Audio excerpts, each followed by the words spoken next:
back to Secular. We're joined by former Secretary of State, our senior counsel for Global Affairs, Mike Pompeo. He's been on the campaign trail this entire election cycle and has been giving us updates from on the ground. He's also writing for our website, exclusive content at ACLJ.org. And Secretary, you tweeted yesterday that leaders should defend the Constitution, not attack half the country as a threat to democracy, as Biden did last night, talking about the speech. He should be ashamed of himself. We're just days now away from the midterms. The rhetoric, the apocalyptic style messages. We have a historian that was on MSNBC. We were playing the first segment, Michael Beschloss, and he's talking about children being killed by an authoritarian government if Republicans win the midterm elections. We all know, Secretary Pompeo, midterm elections are very important. These gubernatorial races, AG races, down ballot races, of course they're important. But the fact that they're saying if Republicans win the midterms, we've lost democracy. This is their closing message. What's your take on that closing message to the American people? Oh goodness, several things. First, it sounds desperate to me. When you only have a nail, everything's a hammer, and you can't talk about people's lives, you can't talk about energy prices, you can't talk about schools. All those things are things the American people know the Democrat Party and President Biden have made worse for them. And so you have to go with this apocalyptic language. You have to try and panic people into going out and voting. I don't think it'll work. So as a practical matter, I don't think it will convince people that what is real for them, what they can see with their own eyes, and is impacting them, their children, their grandkids. I think people can just see it. And finally, it's just indecent for the president of the United States to go and say that someone like you, me, people who are Republicans who've been part of the conservative movement for a long time, to say somehow that we're trying to destroy our republic and our democracy. This guy campaigned on uniting America, and he has taken at least half of the United States, I think more than that, and told them that they are not patriots, not American patriots. And that's just, it's wrong, it's indecent, and I hope that when this is over, President Biden will come back and apologize to those Americans who are just trying to take care of themselves, their communities, their churches and synagogues, and their families. You know, Mike, we live in a constitutional republic, and we have a country that's deeply divided politically, and that's okay. A lot of countries are deeply divided politically. But for one party to say, if you vote for the other party, it's the end of democracy as we know it, is such not only an overreach, but is so disparaging to half the populace, as if their way is the only way. So, with all their liberal talk, they're not very liberal in their ideas of inclusive, of thinking about other people's ideas. So now you got the leader of the Democratic Party, who happens to be the president of the United States, saying, if you're a Republican and you're going to vote pro-life, you are destroying democracy. Because they really believe that abortion issues will destroy democracy. Well, first of all, it's important to remember that we're right.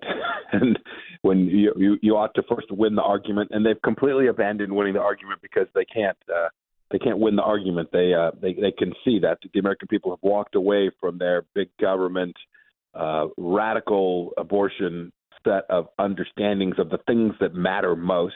And then I think, too, I think when you do this, when you're the president of the United States and you engage in this behavior, you are in some sense throwing in the towel.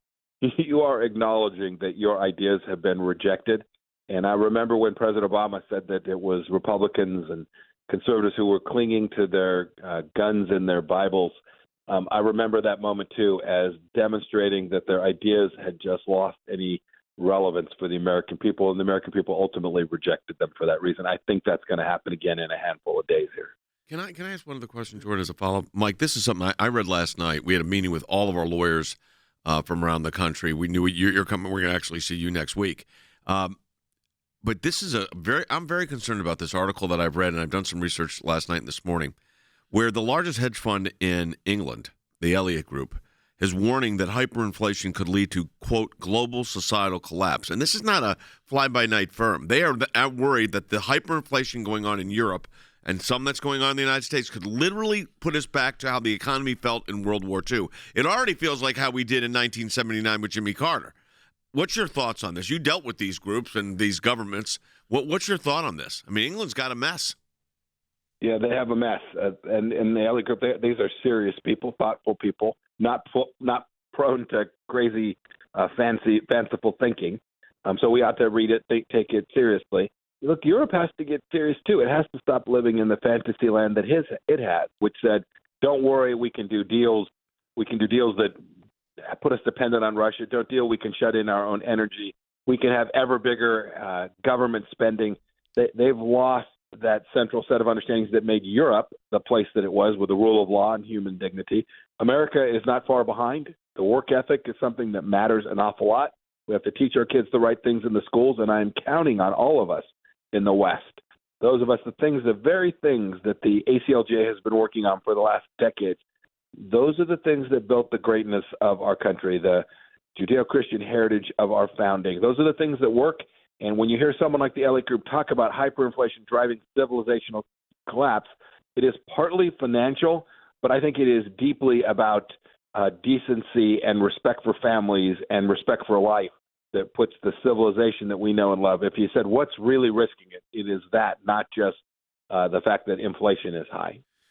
You have a new piece up at ACLJ.org today. And the title is a new report that came from Senator Burr, confirms that COVID likely came from a CCP, the Chinese Communist Party, run lab. What will people learn if they check out your piece, which is, again, this is exclusive to us at ACLJ.org? Jordan, I try not to say I told you so very often in life. And if you read this piece, I try to avoid it too. But in the end, we've known for quite some time that the far and away most likely source of the virus that killed millions of people around the world and destroyed so much of our economy here at home was this laboratory in China. And it matters, A, for accountability. The Chinese Communist Party unleashed that on the world. But second, we have to make sure it doesn't happen again. And that lab is still open. And I think Senator Burr's report, the minority report, lays that out pretty clearly. He doesn't rule out the possibility there might have been another origin, but he confirms what I've believed at least since March of 2020, which was this was an accidental release from a Chinese laboratory, and then the Chinese Communist Party chose to permit it to travel all around the world and decimate the global economy and so many human lives. Mike, our millions of listeners around the country and many hundreds of thousands on our social media applications know this. And I lost a brother to COVID early on in the COVID issue, and young, 51 years old, and died, leaving his wife and my niece and my sister-in-law, obviously. And I want to know not just where it came from. I want to know how to hold these people accountable. And I know for a fact under the previous administration, we were going to hold them accountable. There was a plan in place to hold the Chinese accountable.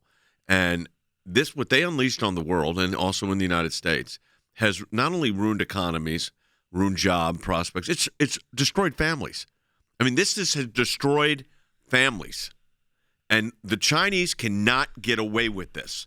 I know they're huge. I know they got a big army. And I'm not saying for war. I'm just saying they have to be held accountable in international forums I have been involved in for 3 decades. I just cannot see letting them just get away with this and move on to something else. We were determined to do this in the Trump administration.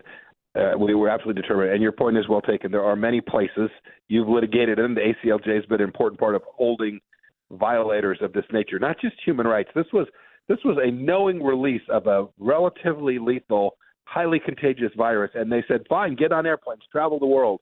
That is a knowing act, an intentional act, and accountability can be had. It's going to take American leadership to do it. It's going to take it from both the government and folks like the ACLJ.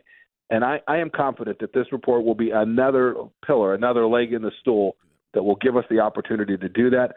I hope the Biden administration will take this on board and begin to support those very efforts that we had begun at the final months of the Trump administration.